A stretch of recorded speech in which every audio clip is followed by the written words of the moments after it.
কাতারের রাজধানী দোহায় ফিলিস্তিনের স্বাধীনতাকামী সংগঠন হামাসের কর্মকর্তাদের হত্যার জন্য স্থল অভিযান চালানোর পরিকল্পনা প্রত্যাখ্যান করেছে ইসরায়েলের গোয়েন্দা সংস্থা মোসাদ। এ নিয়ে এক প্রতিবেদন প্রকাশ করেছে মার্কিন সংবাদ মাধ্যম দ্য ওয়াশিংটন পোস্ট। খবর এনডিটিভি। গত মঙ্গলবার কাতারে বিমান হামলা চালায় ইসরায়েল।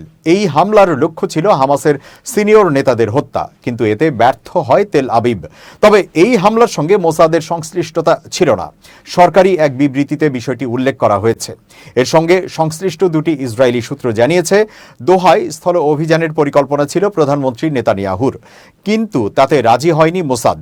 কেন এই অভিযান চালাতে অস্বীকৃতি জানায় মোসাদ?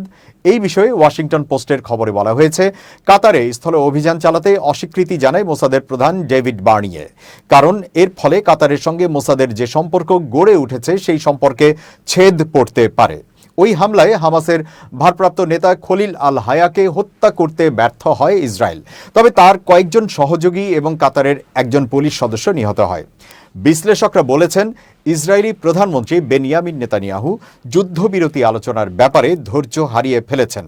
ইসরায়েলের প্রতিরক্ষা বাহিনীর প্রধান লেফটেন্যান্ট জেনারেল ইয়াল জামিলও হামলার বিরোধিতা করেন।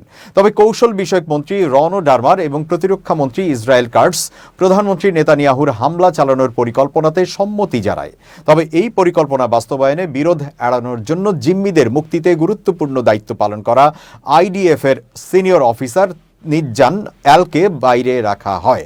এদিকে কাতার এই হামলাকে রাষ্ট্রীয় সন্ত্রাসবাদ এবং মধ্যস্থতা প্রক্রিয়ার প্রতি বিশ্বাসঘাতকতা বলে নিন্দা জানিয়েছে।